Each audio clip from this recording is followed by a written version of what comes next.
Assalamualaikum warahmatullahi wabarakatuh. Alhamdulillahirabbil alamin. Wabihi nasta'inu ala umuri dunya waddin. Wassalatu wassalamu ala asrofil anbiya'i wal mursalin wa ala alihi washabbihi ajmain, amma ba'du. Puji dan syukur marilah kita panjatkan kehadirat Allah Subhanahu wa taala, yang mana berkat rahmat dan hidayahnya kita semua dapat berkumpul bertatap muka di tempat yang insyaallah diridhoi ini. Tidak lupa salawat serta salam kita curah limpahkan kepada baginda kita, yakni Habibana wa Nabiyana Muhammad Sallallahu Alaihi Wasallam, kepada keluarganya, sahabatnya, tabi'in tabi'at, serta kepada kita selaku umatnya yang mudah-mudahan tunduk dan patuh kepada ajarannya sampai akhir zaman. Amin ya Allah ya Rabbal Alamin. Insya Allah saya dan rekan-rekan semua di sini akan menjelaskan sedikit tentang arti ibadah, gitu. Bahwa seperti di dalam surat yang akan nanti dibacakan oleh Kang Adam, bahwa kita semua itu, manusia dan jin itu tidak semata-mata diciptakan ke bumi ini, ke dunia ini hanya untuk beribadah. Untuk pembacaan ayat Al-Qur'annya diserahkan ke Kang Adam. Assalamualaikum warahmatullahi wabarakatuh. A'udzu billahi minasyaitonir rajim. Bismillahirrahmanirrahim.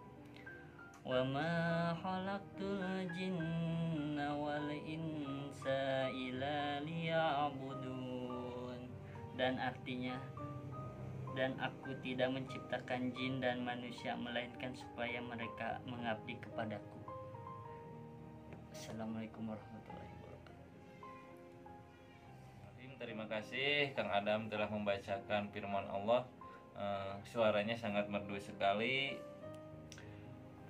Mudah-mudahan saya akan sedikit menjelaskan tentang isi dari firman Allah yang telah dibacakan Kang Adam tadi. Dalam ayat tadi, kita itu diwajibkan untuk beribadah, diseru oleh Allah Subhanahu wa taala untuk beribadah kepada Allah Subhanahu wa taala. Bukan kita aja sebagai manusia, di dalam ayat itu ada seruan juga bagi jin, gitu kan. Jadi di dalam surat itu untuk jin dan manusia untuk beribadah kepada Allah. Nah, di sini kita itu beribadah itu bukan melaksanakan sholat saja, gitu kan. Karena artian ibadah itu sangat luas. Banyak apa yang kita lakukan itu bisa jadi ibadah, gitu kan. Yang kita lakukan sehari-hari, beraktivitas sehari-hari kita itu bisa jadi ibadah. Bukan hanya melaksanakan sholat 5 waktu saja. Kita sekarang berpergian, berikhtiar, mencari nafkah, bekerja, mengeluarkan keringat, itu udah bagian dari ibadah, gitu kan. Asalkan niat kita karena Allah, apapun yang kita lakukan di dunia asalkan diniatkan karena Allah Subhanahu wa taala, tidak mengharapkan apapun, hanya ridho Allah yang kita cari.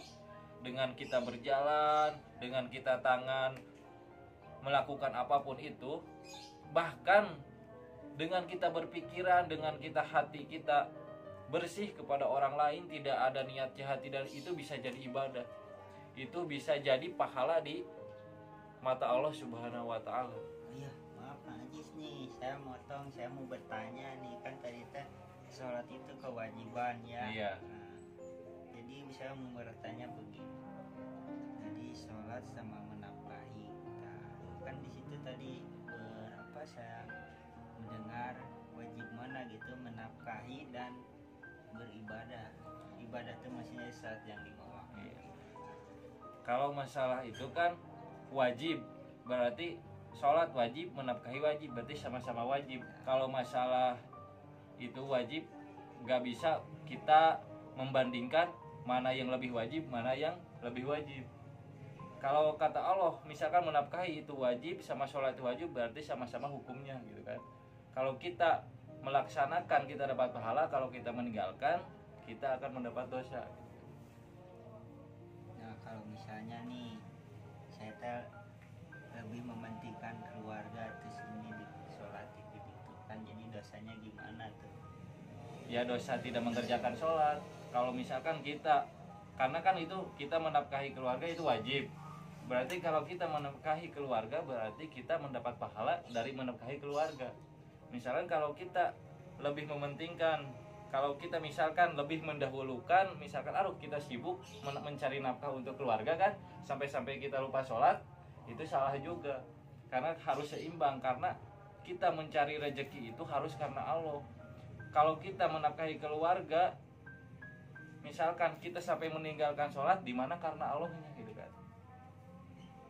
Kalau karena hati meniatkan untuk sang istri dan anak, gimana tuh?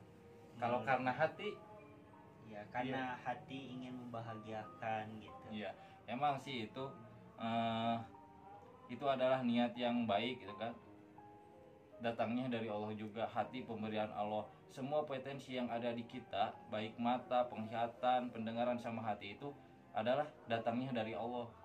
Itu semua yang ada di diri kita itu datangnya dari Allah. Kalau kita mencari sesuatu, melaksanakan sesuatu, mengamalkan sesuatu tanpa didasari dengan, tanpa semata-mata hanya ingin mendapatkan ridho Allah, itu tidak akan berkah gitu kan, tidak akan jadi ibadah. Nah kan itu sholat ya, sholat kan suka lalu banyak gangguan nih, kita kan suka diganggu nih sama jinnya. Gimana tuh cara bisa menghilangkan dari gangguan jin itu? Itu balik lagi ke diri kita sendiri ya. Kita itu harus memperkuat iman dengan cara misalnya kita bergaul dengan orang-orang soleh, lingkungan kita diperbaiki. Intinya kita perbaiki diri, misalkanlah dalam hal kecilnya kita banyak-banyak istighfar. Insya Allah semakin kita rutin banyak beristighfar, insya Allah hati kita akan terbuka dan hidayah akan turun dari Allah Subhanahu wa Ta'ala. Karena kalau meskipun kita banyak yang mengingatkan, terus kita sholat, kalau kita sering beristighfar, minta ampunan kepada Allah, insya Allah hidayah tidak bakal turun gitu kan ke diri kita. Dan kita juga gak harus disuruh, gak harus gimana, insya Allah dengan kemauan sendiri kita akan merubah diri kita menjadi lebih baik. Gitu ya. Ya mungkin segitu cukup pertanyaan dari saya.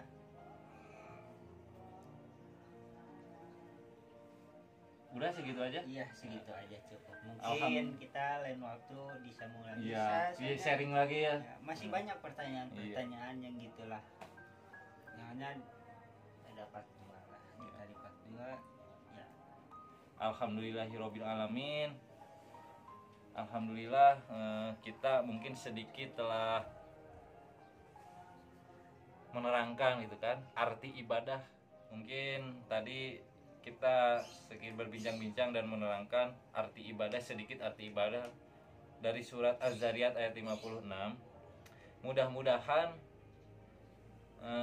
apa yang kami terangkan, apa yang kami terangkan kepada sobat-sobat semua bisa bermanfaat, bisa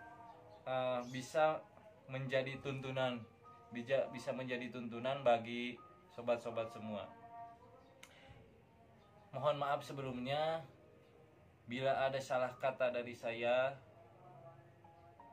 itu mungkin kesalahan dari kami pribadi.